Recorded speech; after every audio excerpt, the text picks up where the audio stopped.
நமக்கு நாமே வழி தரக்கூடிய விஷயங்கள அல்லது நமக்கு நாமே தீங்கிழைக்கிற விஷயங்கள ஏன் சில நேரங்கள்ல நம்ம திரும்ப திரும்ப செய்யறோம்?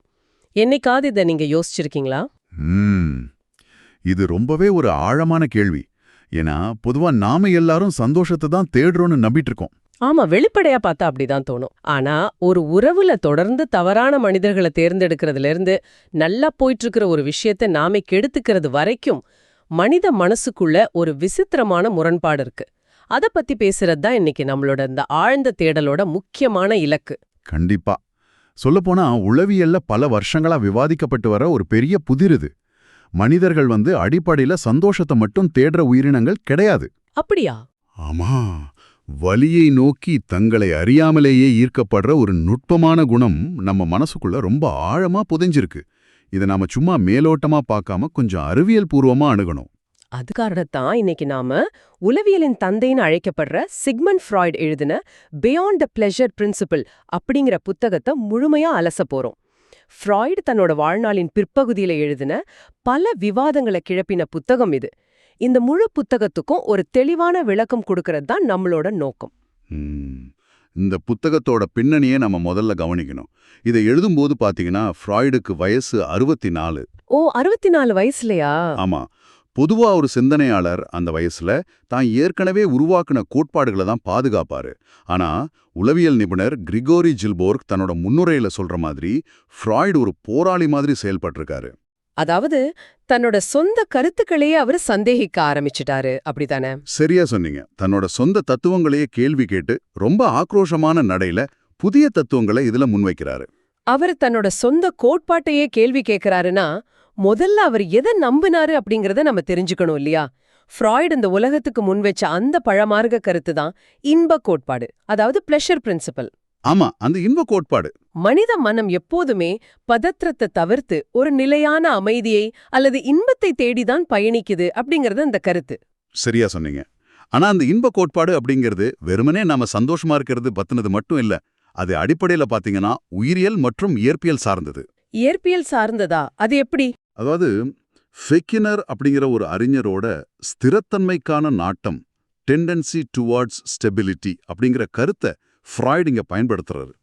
எந்த ஒரு அமைப்பும் தன்னுள் இருக்கிற ஆற்றல் அல்லது பதற்றத்தை மிக குறைந்த அளவிலேயே வச்சுக்க விரும்பும்.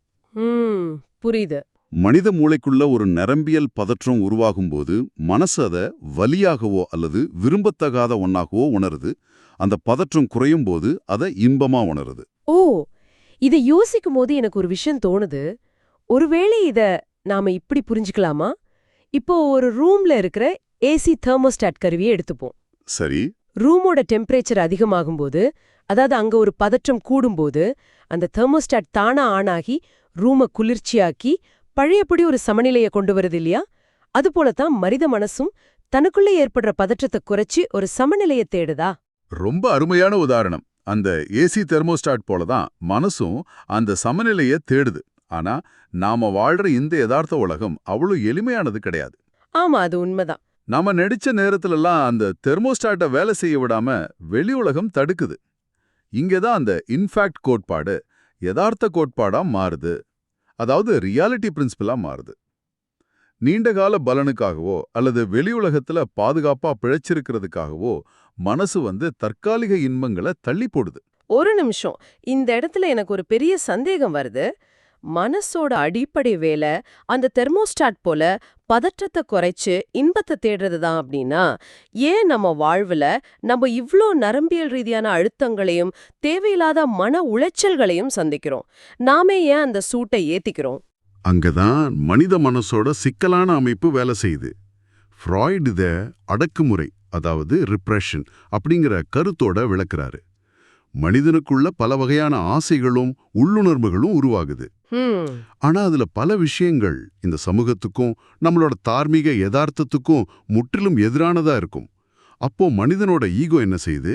அந்த ஆசைகளை அங்கீகரிக்காம நனவிலி மனசுக்குள்ள ரொம்ப ஆழமா அடக்கி வச்சிடுது. அதாவது வெளியே சொல்ல முடியாத அல்லது ஏத்துக்க முடியாத ஆசைகளை ஒரு இருட்டறையில பூட்டி வைக்கிற மாதிரி. சரியா சொன்னீங்க.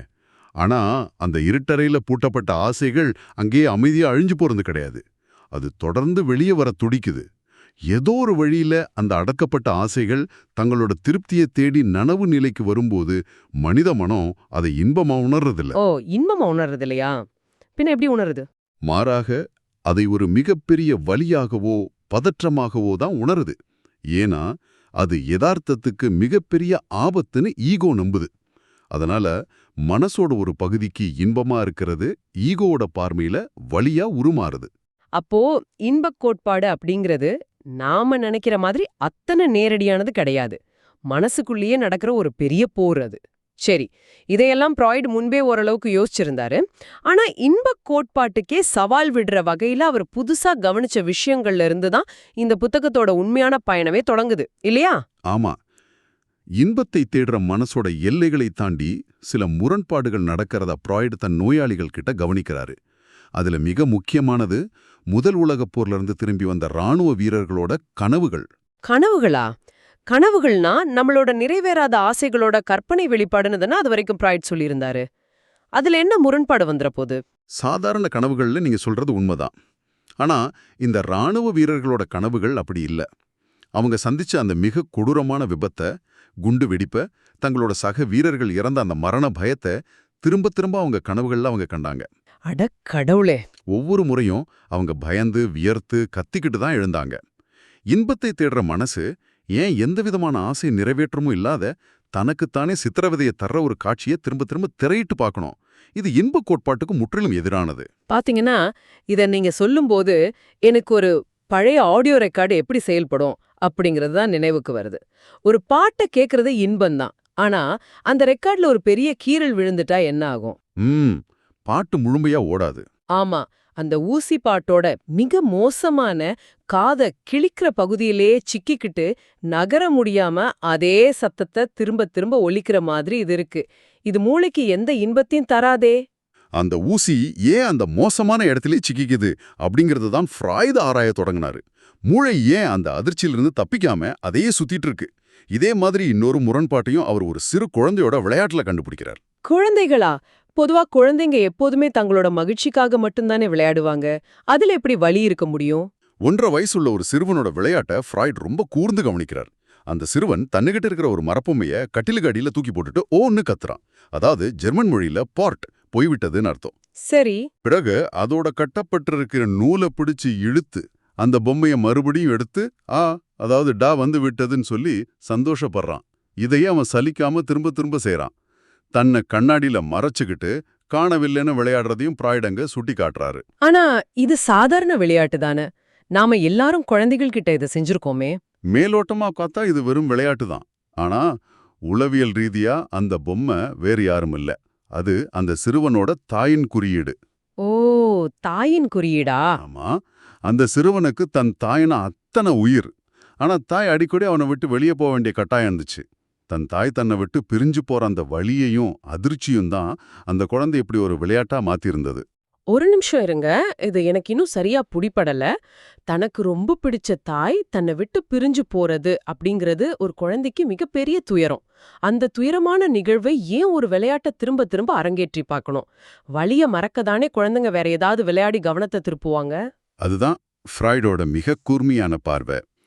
தாய் தன்னை விட்டு சென்ற நிஜ வாழ்வுல அந்த சூழ்நிலையை எதிர்கொள்ள முடியாம குழந்தை நிராதரவாகவும் உதவியற்ற நிலையிலையும் இருந்துச்சு.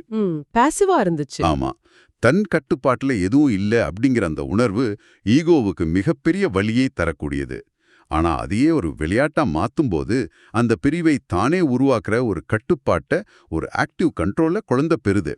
இதைத்தான் ஃப்ராய்டு மாஸ்டரி அல்லது தன் கட்டுப்பாட்டிற்குள் கொண்டு வருதல்னு விளக்குறாரு. ஆட, இது மிக ஆழமான உண்மை. அதாவது ஒரு துயரமான நிகழ்வை சாதாரணமா ஒரு பலவீனமான நிலையில அனுபவிக்கிறத விட அந்த துயரத்தை நானே நடத்துறேன் அப்படிங்கிற உணர்வு மனிதனுக்கு தேவைப்படுது. அதுக்காக வலிய தர்ற விஷயத்த கூட திரும்ப திரும்ப அரங்கேற்றி பார்க்க மனித மனம் தயாராகுது. கண்டிப்பா இதத்தான் மனிதன் வளரும்போதும் செய்யறான். இன்பத்தை தேடுறதையும் தாண்டி வலிய வெல்றதுக்காக, மனசை அந்த அதிர்ச்சிக்கு பழக்கப்படுத்துறதுக்காக திரும்ப திரும்ப அதே வலிய சந்திக்க மனசு ஒரு விசித்திரமான உத்தியை கையாளுது. ஆனா இது கனவுகளுக்கும் குழந்தைகளோட விளையாட்டுக்கும் மட்டும்தானா? முதிர்ச்சியடைந்த மனிதர்களோட அன்றாட வாழ்வுக்கும் பொருந்துமா? பெரியவங்க வாழ்வுல இதை எப்படி பொருத்தி பார்க்க முடியும்? இங்க தான் இந்த புத்தகத்தோட மைய கருத்தான ரெப்படேஷன் கம்பல்ஷன் அப்படிங்கிற ஆழமான தத்துவத்துக்கு நாம வர்றோம். இதை மீண்டும் மீண்டும் செய்யும் ஆழமான உந்துதல்னு சொல்லலாம். ஃப்ராய்டு தன் நோயாளிகளுக்கு உளவியல் சிகிச்சை அளிக்கும்போது அவங்க தங்களோட சிறுவயது கசப்பான அனுபவங்களை வெறும் வார்த்தைகளாகவோ நினைவுகளாகவோ பகிர்ந்து கொள்றதில்ல அப்படிங்கறத உணர்றாரு. அப்போ வேற எப்படி வெளிப்படுத்துறாங்க? மாறாக அந்த செயல்களை மீண்டும் தங்கள் நிஜ வாழ்வுல மருத்துவராடவோ அல்லது தங்களை சுற்றியுள்ளவங்களோடோ செஞ்சு பார்க்கறாங்க. கடந்த காலத்துல நடந்த ஒரு மோசமான விஷயத்த நிகழ்காலத்துல திரும்ப திரும்ப அரங்கேற்றுறாங்கன்னு சொல்றீங்களா? இது எப்படி சாத்தியம்? சிலரோட வாழ்க்கையை கூர்ந்து கவனிச்சா இது மிக தெளிவா தெரியும். அவங்க வாழ்க்கை ஏதோ ஒரு தீய சக்தியால சபிக்கப்பட்டது போல இருக்கும். உதாரணமா, ஒருத்தர் திரும்ப திரும்ப தன்னை ஏமாத்துற நபர்களையே காதலிப்பாரு. ஆமா, இத கேள்விப்பட்டிருக்கேன். தொழிலை நஷ்டப்படுத்துற முடிவுகளையே வேற வேற வடிவங்கள்ல எடுப்பாரு. அவங்க ஒவ்வொரு முறையும் ஒரு புதிய அத்தியாயத்தை தொடங்குறதாவே நம்புவாங்க. ஆனா இறுதியா ஒரே மாதிரியான தோல்விகளையும் வழிகளையுமே திரும்ப திரும்ப வந்தடைவாங்க. இது நீங்க விவரிக்கும் போது எனக்கு ஒரு நாடக நடிகரோட நினைவு தான் வருது. அந்த நடிகர் ஒரு மிக மோசமான சோகமான நாடகத்துல மாட்டிக்கிட்டாரு. அவரு கூட நடிக்கிற சக நடிகர்கள் மாறுறாங்க, மேடை மாறுது, நாடகத்தோட பேரும் கூட மாறுது. ஆனா அவரு தனக்கே தெரியாம பழைய நாடகத்துல இருந்த அதே சோகமான வசனங்களையே திரும்ப திரும்ப பேசிக்கிட்டு இருக்காரு. ரொம்ப சரியான உதாரணம். பிரச்சனை சக நடிகர்களோ மேடையோ இல்ல, அவர்தான் அந்த துயரமான நாடகத்தை விடாம திரும்ப திரும்ப அரங்கேற்றாரு அப்படிங்கறது அவருக்கே தெரியறதில்ல. ஆனா எனக்கு இங்க ஒரு கேள்வி எழுகிறது. இத வெறும் கெட்ட பழக்கம்னு சுலபமா கடந்து போயிடலாமே. இதை ஏன் ஃப்ராய்ட் இன்ஃபெக்ட் கோட்பாட்டுக்கு அப்பாற்பட்ட ஒரு ஆழமான தடுக்க முடியாத உந்துதல்னு சொல்றாரு? இதை புரிஞ்சுக்க கிரெகரி சில்ஃபோர்க்கோட முன்னுரையில உள்ள ஒரு நுட்பமான விளக்கத்தை நாம கவனிக்கணும். ஜெர்மன் மொழியில ஃப்ராய்ட் பயன்படுத்தின வார்த்தை ட்ரீப். இந்த வார்த்தை ஆங்கிலத்துல இன்ஸ்டிங்க்ட்னு மொழிபெயர்க்கப்பட்டிருக்கு. ஆனா ட்ரீப் அப்படிங்கிறது வெறும் கெட்ட பழக்கத்தையோ அல்லது ஒரு மனநல கோளாறையோ குறிக்கிறதில்ல. பின்ன எதை குறிக்குது? அது நாம மூச்சு விடுறத போல, பருவகாலங்கள் மாறுறத போல ரொம்ப ஆழமான இயற்கையான மனிதனால தடுத்து நிறுத்த முடியாத ஒரு ஆழ்மன உந்துதல். அதாவது இத கட்டுப்படுத்துறது அப்படிங்கறது மனிதனோட கையில இல்ல, இது ஒரு உயிரியல் உந்துதல்னு சொல்றீங்க? ஆமா, ஒரு பறவை எப்படி ஒவ்வொரு வருஷமும் ஆயிரக்கணக்கான மைல்கள் கடந்து ஒரு குறிப்பிட்ட இடத்துக்கு முட்டையிட போகுதோ அதை போன்ற ஒரு உயிரியல் கட்டாயம் இது. மனித மனசோட ஆழத்துல ஒரு பழைய நிலைக்கு திரும்ப துடிக்கிற, எல்லாவற்றையும் திரும்ப திரும்ப செய்ய தூண்டுற ஒரு அபாரமான சக்தி இருக்கு அப்படிங்கறத ஃப்ராய்ட் இந்த இடத்துல ஆணித்தரமா நிறுவறாரு. செல்லுதுன்னு நினைச்சிருந்த நமக்கு மனசு ஒரு பழைய நிலைய, அது வலியாகவே இருந்தாலும் திரும்ப திரும்ப தேடி போகுது அப்படிங்கிற உண்மை பெரிய அதிர்ச்சியா இருக்கு. சரி, இப்படி திரும்ப திரும்ப ஒரு பழைய நிலைக்கு திரும்ப துடிக்கிற மனித மனசோட இறுதி இலக்கு தான் என்ன? இந்த புத்தகம் முடிவில எதை நோக்கி செல்லுது? இந்த புத்தகத்தோட உச்சக்கட்ட தத்துவத்துக்கு நாம வந்துட்டோம். உலகமே அதிர்ந்து போன ஒரு வரிய ஃப்ராய்ட் இங்குதான் பதிவு செய்றாரு. அனைத்து உயிர்களின் இறுதி நோக்கம் மரணமே. The aim of all life is death. ஒரு நிமிஷம், அனைத்து உயிர்களின் இறுதி நோக்கம் மரணமா? இது கேட்கறதுக்கே ரொம்ப இருண்டதாகவும் அதிர்ச்சியாகவும் இருக்கே. இதற்கான தர்க்கம் என்ன? மனிதனோட உந்துதல்கள் எப்போதுமே பழமைவாத தன்மை, அதாவது கன்சர்வேட்டிவ் தன்மை கொண்டவைன்னு ஃப்ராய்ட் வாதிடுறாரு. அதாவது எந்த ஒரு உயிரும் இயல்பாகவே முன்னோக்கி புதிய பாதையில செல்றதை விட தான் எங்கிருந்து வந்ததோ அந்த பழைய நிலைக்கே திரும்ப துடிக்குது. உயிர் தோன்றுவதற்கு முன் இந்த பிரபஞ்சத்துல என்ன இருந்துச்சு? உயிரற்ற எந்த விதமான பதற்றமும் இல்லாத ஒரு அமைதியான நிலை, இன்ஆர்கானிக் ஸ்டேட். அந்த பதற்றம் இல்லாத பூஜ்ய நிலைக்கு திரும்ப மனித மனம் ஆழமா துடிக்குது. இதுவே மரண உந்துதல் அல்லது தானாட்டோஸ்னு அழைக்கப்படுது. ஓ, இத நான் இப்படி புரிஞ்சுக்கலாமான்னு பாருங்க. இந்த மரண உந்துதல இழுத்து தளர்த்தப்பட்ட ஒரு ரப்பர் பேண்ட் கூட ஒப்பிடலாம். சரி, அந்த ரப்பர் பேண்டை நீங்க எவ்வளோ தூரம் இழுத்தாலும் அதுக்குள்ள ஒரு பதற்றம் உருவாகும். அது எந்த ஒரு இழுவிசையும் இல்லாத அதோட பழைய நிலைக்கே, அதாவது சுருங்கிய நிலைக்கே போக ஆவேசமா துடிக்கும். அந்த இழுவிசை இல்லாத பதற்றம் பூஜ்யமா இருக்கிற நிலைதான் மரணம். சரியா சொன்னீங்க. ஆனா ஒரு கேள்வி, நம்ம உயிர்க்குள்ள அப்படி ஒரு மரண உந்துதல், பழைய நிலைக்கு செல்ற உந்துதல் ஆழமா இருந்தா நாம ஏன் உடனே இறந்து விடுறதில்ல? நாம ஏன் பல வருஷங்கள் வாழ்ந்து பல விஷயங்களை சாதிக்கிறோம்? அதுலதான் இயற்கையோட விந்தை அடங்கிலிருக்கு. அந்த ரப்பர் பேண்டை அதோட பழைய நிலைக்கு செல்ல விடாம, உடனே சுருங்கி விடாம தடுத்து நிறுத்துறது எது தெரியுமா? மரண உந்துதலுக்கு நேர் எதிரா நிக்கிற இன்னொரு மாபெரும் சக்தி, அதுதான் ஈரோஸ், அதாவது வாழ்விற்கான உந்துதல் அல்லது பாலியல் உந்துதல். அதாவது ஈரோஸ் அப்படிங்கிற வாழ்வுக்கான உந்துதல் அந்த ரப்பர் பேண்ட மரணத்தை நோக்கி சுருங்க விடாம பிடிச்சு இழுத்து அந்த பதற்றத்திலேயே ஒரு அழகான இசைய மீட்டி வாழ்வை நீட்டிக்குது. சரியா? இதுதான் வாழ்வோட ரகசியம். மரண உந்துதல் நம்மை அமைதியான, எந்த சலனமும் இல்லாத உயிரற்ற நிலைக்கு உள்ள இழுக்க பாக்குது. ஆனா ஈரோஸ் உயிரணுக்களை ஒன்று சேர்க்குது, காதலை உருவாக்குது, பல புதிய விஷயங்களை நோக்கி மனசை திருப்பி வாழ்க்கையை நீட்டிக்குது. புரியுது. அடிப்படையில் மனிதன் நேரடியாக மரணத்தை நோக்கிச் செல்றதை தடுத்து அந்த பயணத்தை சற்று சுவாரஸ்யமாக்கி சுத்தி வளைச்சு செல்ல வைக்கிறது தான் ஈரோஸோட வேலை. வாழ்வா சாவா அப்படிங்கிற இந்த இரண்டு பெரும் உந்துதல்களின் இடையறாத போர்தான் மனித வாழ்க்கைன்னு பிராய்ட் சொல்றாரு. அட, மனித மனசுக்குள்ள வாழ்வதற்கான உந்துதலும் இருக்கு, தன்னை அழிச்சுக்கிற உந்துதலும் அதே அளவுல இருக்கு அப்படிங்கிறது மிக ஆழமான சிந்தனை. எனக்கு இப்போ ஒரு முக்கியமான கோணம் தோணுது. பிறருக்கு வலி தர்றதுல இன்பம் காணும் சாடிசம், தமக்குத்தானே வலி தந்துக்கிற மசோசிசம் ஆகிய மனநிலைகளை இந்த பின்னணியில பிராய்ட் எப்படி விளக்குறாரு? அதையும் அவர் விட்டு வைக்கல. உங்களுக்குள்ள இருக்கிற அந்த மரண உந்துதல், அதாவது உங்களை அழிச்சிக்க துடிக்கிற உந்துதல், உங்களை விட்டு வெளியுலகை நோக்கி திரும்பும்போது அது மற்றவர்களை அழிக்கும் சாடிசமாக மாறுது. அப்போ மசோசிசம்? அதுவே வெளியுலகை நோக்கி திரும்ப முடியாம தன்னுள்ளிருக்கிற ஈகோவையே நோக்கி திரும்பும்போது அது தன்னைத்தானே வதச்சிக்கிற மாசோசிசமாக மாறுது. ஆக இவை இரண்டும் இன்பத்தை தேடுற வெறும் வக்கரமான செயல்கள் இல்ல, மரண உந்துதலோட வெவ்வேறு வடிவங்களே. மனிதன் ஏன் தேவையில்லாம போர் செய்றான், ஏன் ஒருவரை ஒருவர் வதச்சுக்கிறான், நாமே நம்ம ஏன் காயப்படுத்திக்கிறோம் அப்படிங்கறதுக்கான வேர் இந்த மரண உந்துதல்ல இருக்கு அப்படிங்கறது ஆச்சரியமா இருக்கு. அதே சமயம் ஈரோஸ் எப்படி மனிதர்களை ஒன்று சேர்க்குது, வாழ்க்கையை எப்படி நீட்டிக்குது அப்படிங்கறத விளக்க ஃப்ராய்ட் ஒரு சுவாரஸ்யமான தத்துவத்தை கையில எடுக்கிறாரு. பிளாட்டோவோட சிம்போசியம் கதையில வர்ற ஒரு பழங்கால புனைவா அவரு சுட்டிக்காட்டுறாரு. அந்த கதை என்ன சொல்லுது? ஆதியில மனிதர்கள் 2 தலைகள், 4 கைகள், 4 கால்களோட முழுமையா இருந்தாங்கன்னும் கடவுள் அவங்கள 2ஆ பிளந்துட்டாருன்னும் அந்த கதை சொல்லுது. ஓ, அதனால அந்த இரண்டாக பிரிக்கப்பட்ட மனிதர்கள் தங்களோட மறுபாதிய தேடி அலைறாங்க அப்படிங்கறதுதான் அந்த கதை. ஆமா, பிளாட்டோவோட இந்த கதைய ஃப்ராய்ட் உயிரியலோட ஒப்பிட்டு பார்க்கறாரு. ஆதியில முழுமையா இருந்த உயிரணுக்கள் 2ஆக பிரிக்கப்பட்டுச்சு. அந்த உயிரணுக்கள் மீண்டும் தங்களோட மறுபாதியோட இணைய துடிக்கிற அந்த வேட்கை தான் பாலியல் உந்துதல் அல்லது ஈரோஸ்.